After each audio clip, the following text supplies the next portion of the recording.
আসসালামু আলাইকুম। প্রিয় দর্শক, জগন্নাথ বিশ্ববিদ্যালয়ের যে ছাত্র সংসদ নির্বাচন, সেই নির্বাচনের ফল আমরা পেয়েছি এবং সেখানে দেখেছি যে ইসলামী ছাত্র শিবিরের সমর্থিত যে প্যানেল, তাদের একটা ভূমিধস বিজয় হয়েছে। তারা 21টি আসনের মধ্যে 16টি পেয়েছে। তার মধ্যে ভিপি, জিএস, এজিএস আছে।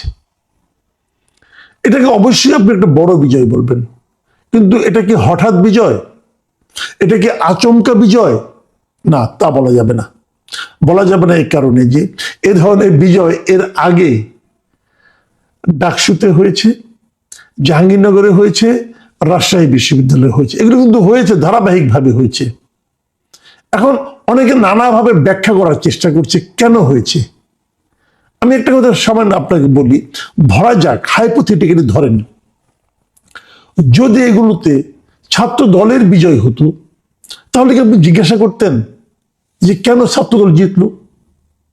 জিজ্ঞাসা করতেন না, কারণ আপনি ভাবতেন ওটাই স্বাভাবিক। কিন্তু যখন ছাত্র শিবির জিতে যায়, তখন আপনি অবাক হন, বিস্মিত হন এবং জিজ্ঞাসা করেন যে কেন জিতলো। আমার মনে আছে একটা ঘটনা, কাকতালীয় হতে পারে। আমি একটা কাজে, আমার একটা মানে একটা পারিবারিক কাজে আমি মাঝখানে রাজশাহীতে গিয়েছিলাম। রাজশাহী বিশ্ববিদ্যালয়ের একজন অধ্যাপকের একটা মেয়ের বিয়েতে আর কি। সে ওখানে যেদিন আমি গেলাম, যাওয়ার পর দিন আমি রাজশাহী বিশ্ববিদ্যালয়ের ক্যাম্পাসে ছিলাম রাতে। তো থাকার পর পরদিন যেদিন রাকসু নির্বাচনটা হয়ে গেল, ওদিনে রাতে আমি গিয়ে ওখানে পৌঁছেছিলাম। পরের দিন সকালে পৌঁছেছিলাম। পরের দিন সকালে আমি ওখানে পৌঁছেছিলাম। পৌঁছে ক্যাম্পাসের মধ্যে একটা ওদের যে রেস্টুরেন্টে সবাই তারা খায়, ওখানে ওপেন জায়গায়, সেখানে আমি সকালে নাস্তা করছিলাম। ওখানে বেশ কয়েকটা মিডিয়ার লোকজন ছিল, বিভিন্ন ঢাকার মিডিয়া। তাদের একজন আমাকে দেখে তারা চিনতে পারলো, যে কোনো কারণে হোক, চিনে আমার কাছে তারা গেল, যে জিজ্ঞাসা করলো, আপনার কি মনে হয় এর রাকসুতে শিবিরের বিজয়টা কেন হয়েছে? তা আমি সরলভাবে বলেছিলাম যে স্টুডেন্টরা তাদেরকে ভোট দিয়েছে, তাই তারা জিতেছে। এটা পরে দেখলাম যে বিভিন্ন মিডিয়াতে অনেকে দেখলাম, এটা সামাজিক মাধ্যম অথবা অনেকেই দেখলাম এটা খুব শেয়ার করেছে এবং বলেছে আমি এটা বলেছি। হ্যাঁ, আমি এটা বলেছি। আমি কিন্তু এটা ঢাকা বিশ্ববিদ্যালয়ে বলেছি, সব জায়গায় বলেছি যে স্টুডেন্টরা ভোট দিয়েছে তাই জিতেছে। আপনি বরং প্রশ্ন করেন স্টুডেন্টরা কেন ভোট দিল, এবং এই প্রশ্ন করার জন্য আপনাকে বেশি দূর যাওয়ার দরকার নাই।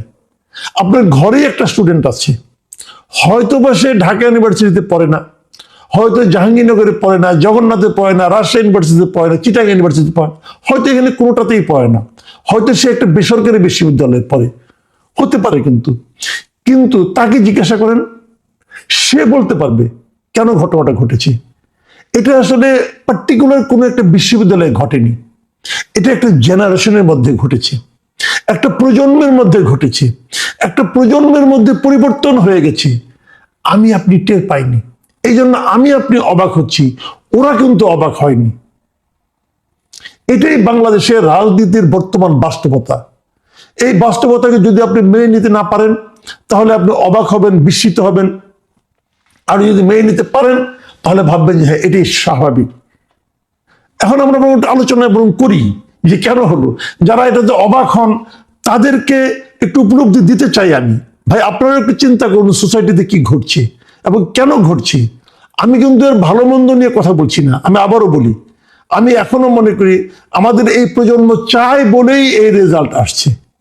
এবং যে কথাটা আমি শেষে বলবো, সেটা আগে একটু বলে নেই, যে আগামী নির্বাচনেও আমাদের ভোটাররা যা চাইবে তাই ঘটবে।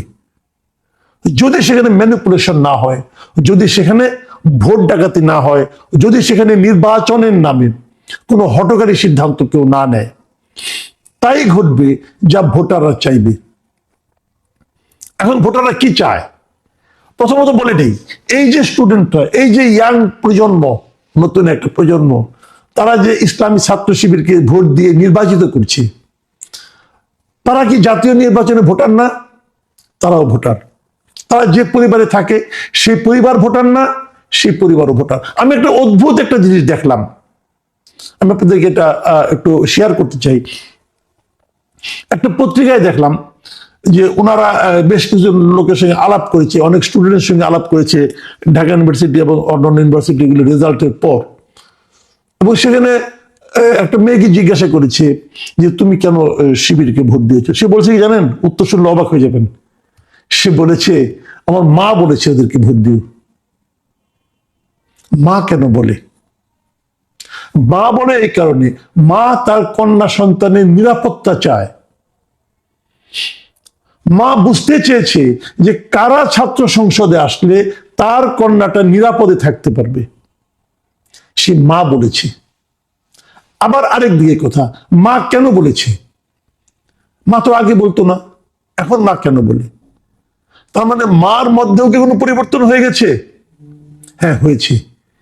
এই জায়গাটাতে আমাদের যে ট্র্যাডিশনাল পলিটিক্যাল পার্টিগুলো আছে, সেই পার্টিগুলোকে একটা শিক্ষা নিতে হবে। সেটা আমি বলি, আমি নিজে অনেক জায়গায় যোগাযোগ করে দেখেছি, এবং আমারও তো গ্রামে লোকজন আছে। গ্রামাঞ্চলে, মফস্বলে মেয়েদের মধ্যে জামাতে ইসলামী অসম্ভব মানে অভাবিত তারা কাজ করেছে। এটা অন্য অন্য আমাদের ট্র্যাডিশনাল পলিটিক্যাল পার্টিগুলো চিন্তাও করতে পারবে না তারা কি পরিমাণ কাজ নারীদের মধ্যে করেছে। আমার মাঝে মাঝে খুব হতাশ লাগে এটা ভেবে যে আগামী নির্বাচনে এই নারীদের মধ্যে যারা এত কাজ করলো, যারা আগামী নির্বাচনে যারা নারীদের কাছ থেকে প্রচুর ভোট পাবে বলে আমি এখনো মনে করি, সেই জামাতে ইসলামের প্রার্থী তালিকায় নারী নাই। এটা আমাকে খুব আহত করে, হতাশ করে। কেন তারা এটা করছে? এটার কিন্তু আবার আফটার ইফেক্ট থাকতে পারে। এটা ওনারা ভালো বুঝবেন, ওনাদের হয়তো এটাই রাজনীতি, হয়তো এটাই বাংলাদেশের নারীরা চায় যে আমাদের উপর অন্য কেউ মাতব্বরি করবে, আমরা এটা মেনে নেব। আমি জানি না, আমি বলতে পারবো না, কিন্তু এটা আমাকে একটু হতাশই করে বলা যায়, একটু অবাক করে। কিন্তু বাস্তবতা হলো বাংলাদেশের প্রত্যন্ত অঞ্চলের নারীদের মধ্যে জামাতে ইসলাম অনেক কাজ করেছে, এবং জামাতে ইসলাম তাদেরকে প্রভাবিত করতে অনেক ক্ষেত্রে পেরেছে। তার প্রভাব আমরা এখনই কিন্তু বিভিন্ন জায়গায় পেতে শুরু করেছি। ছাত্র সংসদে পড়ছে, তার বিশ্ববিদ্যালয়ে পড়ুয়া ছেলে মেয়েরা মাদের কথা শুনছে, জাতীয় নির্বাচনে শুনবে না? এটাও কিন্তু মাথায় রাখতে হবে। ব্যর্থতাটা কোথায়? কার ব্যর্থতা? অথবা সফলতাটা কোথায়? কেন সফলতা? এই নিয়ে অনেক ইকুয়েশন হয়েছে, অনেকে নানা কথা বলেছে। যেমন আমার নিজেরও কিছু ইকুয়েশন ছিল, আমার নিজের দুটো ইকুয়েশন ছিল, সে দুটো আপনাদের সঙ্গে আমি শেয়ার করি। প্রথম ইকুয়েশন হলো, এই বিশ্ববিদ্যালয়গুলোতে ছাত্রলীগ যখন ছিল, মানে আওয়ামী লীগের আমলে স্টুডেন্টদের উপর এক ধরনের টর্চার চলতো। টর্চারটা এরকম, তাদের মিছিলে যেতে হবে, তাদের কথা শুনতে হবে, পরীক্ষা তোমার গোল্লায় যাক, মিছিলে আসো, এরকম অনেক কিছু ছিল, গণরুম ছিল। এটা কারা করতো? আমরা হয়তো বলবো ছাত্রলীগ করতো, না, এটাকে ছাত্রলীগ ভাবলে হবে না, এটা আসলে করতো সরকারি দল। যে দলটা সরকারে থাকে তাদের যে ছাত্র সংগঠন, তারা এই কাজগুলি করত। এবং প্রশাসন যেহেতু এই ছাত্র সংগঠনটা সরকারের আনুকূল্যে আছে, অত প্রশাসনও তাদেরকে সমঝে চলতো, তাদেরকে ভয় পেত।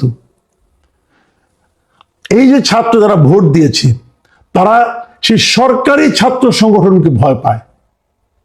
তো যেহেতু এখন একটা আওয়াজ সব দিকে উঠেছে যে হয়তো বিএনপি আগামীতে ক্ষমতায় আসবে, সে কারণে তারা, এই স্টুডেন্টরা বিএনপির ছাত্র সংগঠনকে ছাত্র সংসদে আনতে চায়নি।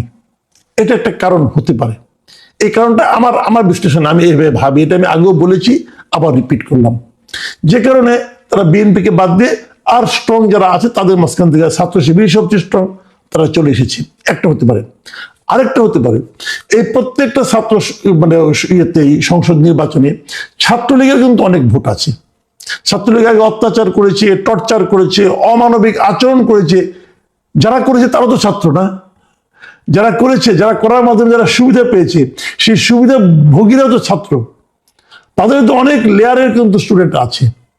তো তারা কাকে ভোট দিয়েছে, তারা কাকে এবং কেন দিয়েছে সেটাও বলি।